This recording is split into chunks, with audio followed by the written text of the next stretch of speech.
The rain pounded against the cracked windshield of my old pickup truck as I sat in the driveway of my family's sprawling estate, my hands trembling on the steering wheel. It was supposed to be a night of celebration of my 25th birthday, the day I'd finally inherit the trust fund my late grandmother left me, but instead, I was staring at flashing police lights in my rearview mirror, my heart sinking into my stomach. My name is Ava Monroe, and in the next few hours, my own family and my mother, my stepfather, and my half-sister would betray me in a way I never saw coming, framing me for a crime I didn't commit and sending me to a prison cell that would become my personal hell. But this isn't a story about defeat.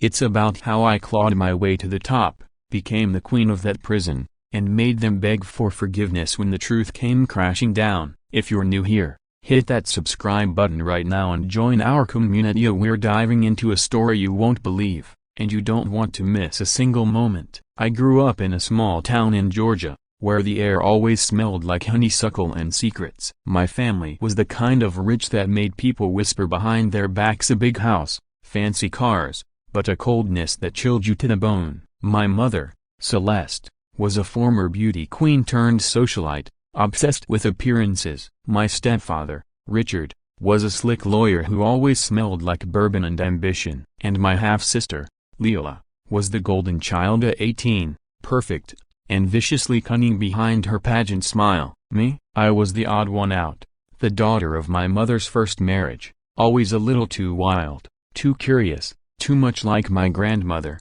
who'd built the family fortune from nothing. Grandma Rose was the only one who ever saw me, really saw me, and when she died, she left me her entire estate in a trust fund, to be mine on my 25th birthday. That money was my ticket out of this toxic house, my chance to start over, but it also made me a target. The night it all went wrong started innocently enough. Leila had insisted on throwing me a birthday party at the house, something extravagant to bring the family together. I should have known better than to trust her syrupy sweet voice, but I was naive, desperate for a shred of connection with the only family I had left. The party was a blur of champagne, fake smiles, and neighbors I barely knew. Around midnight, I slipped upstairs to my room to grab my jacket. I was planning to sneak out and meet my best friend, Tara, at our favorite diner to celebrate for real. That's when I heard it, a scream, sharp and chilling, coming from Leila's room. My heart lurched. I ran down the hall,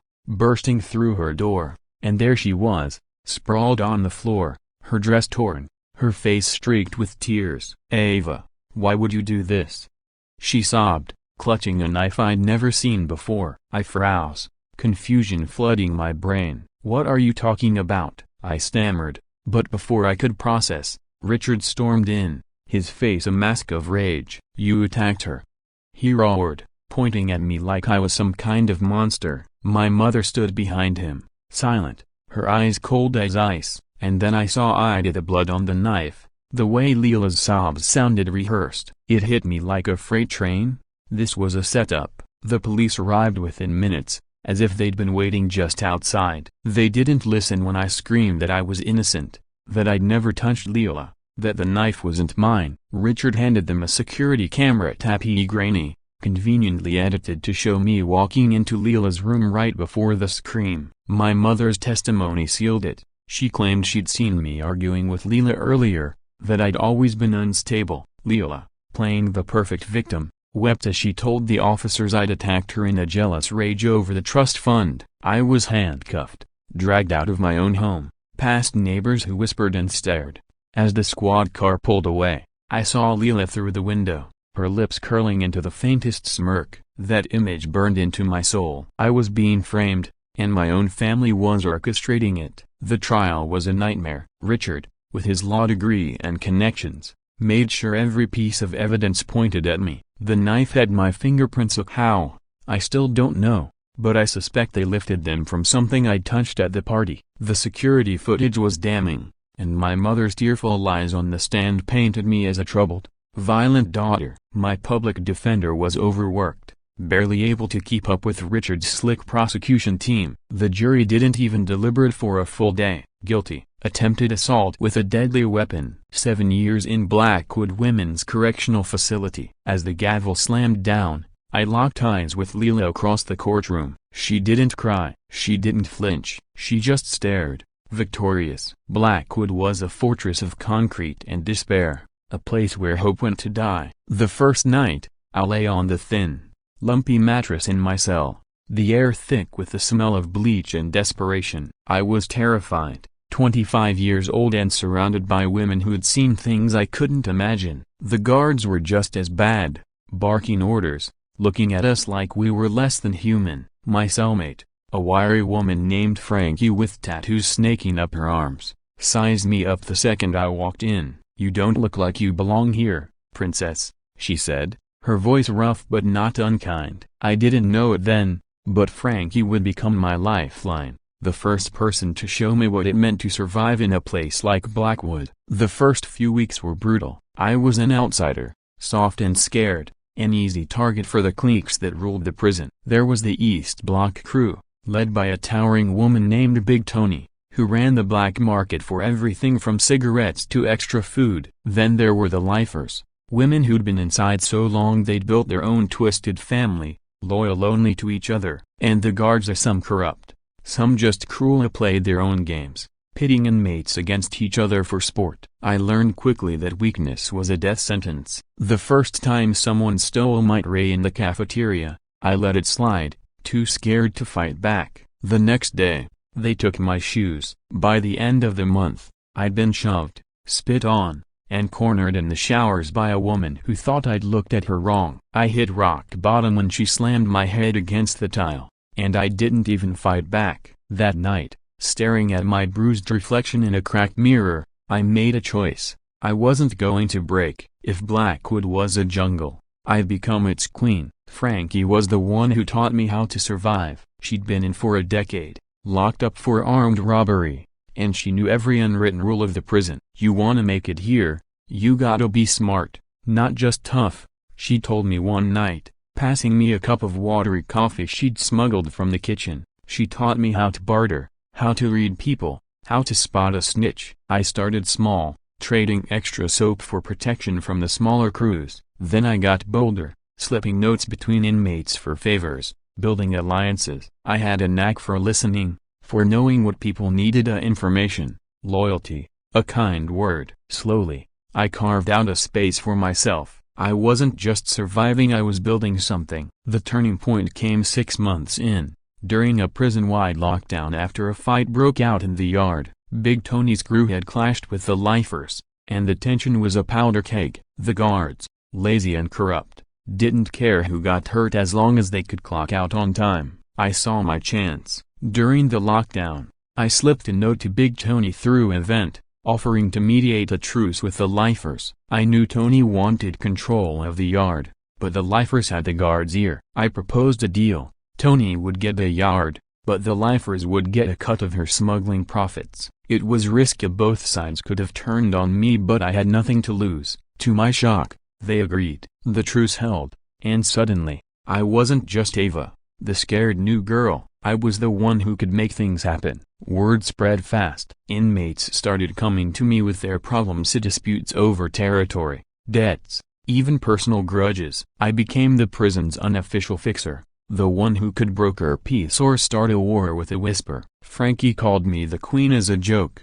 but the name stuck. By my second year, I had a network of women who'd kill for me, guards who'd look the other way for a price. I didn't just survive Blackwood, I ran it. I made sure my people got extra food, better jobs, even protection from the worst guards. But power came with a cost. Every favor I granted, every deal I made, added weight to my shoulders. I couldn't trust anyone completely, not even Frankie. And deep down, I never forgot why I was here. My family's betrayal. Outside, life moved on. Dara, my best friend, was the only one who believed me. She visited when she could, sneaking me letters, keeping me grounded. Through her, I learned that Leela had taken over my trust fund, claiming I'd forfeited it by attacking her. My mother and Richard were living larger than ever, throwing lavish parties, while I rotted in a cell. The rage burned, but I channeled it. I started digging,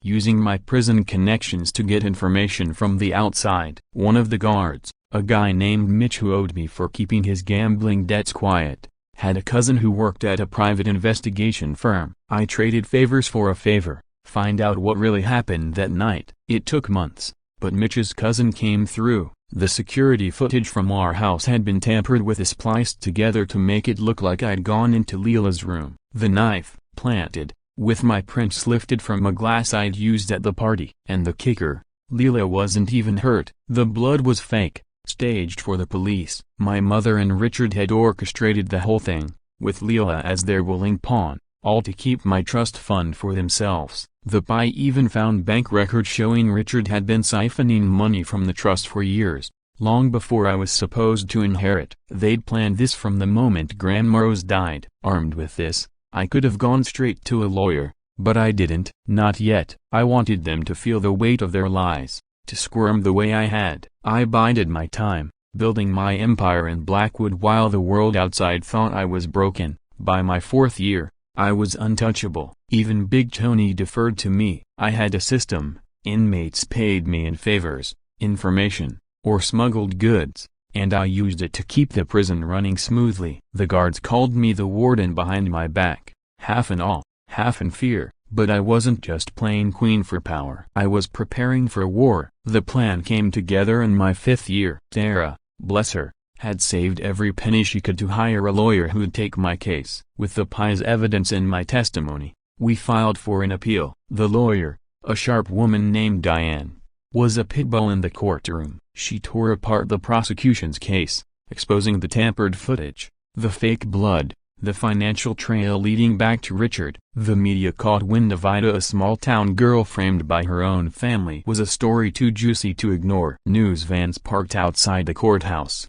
and my face was plastered on every local station. Leela's perfect mask cracked. She started slipping, posting cryptic rants on social media, hinting at guilt. Richard tried to cover it up, but his law firm dropped him when the bank records leaked. My mother, always the coward, fled to their vacation home in Florida, dodging reporters. The appeal hearing was electric. I walked into the courtroom in my orange jumpsuit, head high, every eye on me. Diane laid out the evidence like a general presenting a battle plan. The judge, a stern woman who'd seen it all, listened intently. When Leela took the stand, she crumbled under Diane's cross-examination, admitting she'd exaggerated the attack to protect the family. Richard tried to spin it, but his lies fell apart when the PI testified about the financial records. My mother didn't even show up. The courtroom gasped when the judge overturned my conviction. I was free after 5 years, 2 months, and 13 days. Walking out of Blackwood was surreal. The sun felt too bright, the air too clean. Tara was waiting for me, tears streaming down her face as she pulled me into a hug. But I wasn't the same Ava who'd gone in. I was harder, sharper, a woman forged in fire. The press swarmed me, microphones in my face, asking how it felt to be exonerated. I didn't answer. I had one last move to make. I went back to the house, not to beg, not to forgive, yet to confront. Leela was there, alone, looking smaller than I remembered. She started sobbing the second she saw me, falling to her knees, begging for forgiveness. I didn't mean for it to go this far, she cried. Mama and Richard made me do it. I just stared, letting her words hang in the air. Then I turned and walked out. Richard was next, cornered at his office, now a shell of the man he'd been. He offered me money, a cut of the trust fund he'd stolen. I laughed in his face. My mother sent letters, pleading for a meeting, but I burned them without reading. They'd taken 5 years of my life. They didn't get to take my peace. The trust fund was mine again, plus damages from a civil suit Diane filed. I didn't keep it all. I gave Frankie a cut, enough to start over when she got out. I donated to organizations helping wrongfully convicted women, and I bought Tara a car for standing by me. The rest, I used it to build a life on my terms, a small house by the ocean, far from Georgia, where the air smelled like salt and freedom. I wasn't the girl who'd driven to that house on my 25th birthday, naive and trusting. I was the prison queen, unbreakable, unstoppable. But the story doesn't end there. A year later, I got a call from a producer. They wanted to turn my story into a movie. I said yes, on one condition: I'd tell it myself. No sugarcoating, No Hollywood fluff. They agreed, and now I'm writing this script, my truth,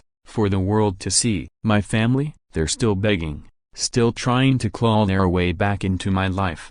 But I've learned something in Blackwood: forgiveness isn't owed, it's earned. And they're nowhere close. Thank you for watching this incredible journey with me. I poured my heart into telling Ava's story, and I hope it moved you as much as it did me. Now, I want to hear from you. Drop a comment below and let me know, from which part of the country are you watching this video? Hit that like button, share this story with someone who needs to hear it, and subscribe if you haven't already. We've got more stories like this coming, and you don't want to miss them. Until next time, stay strong, and never let anyone take your power.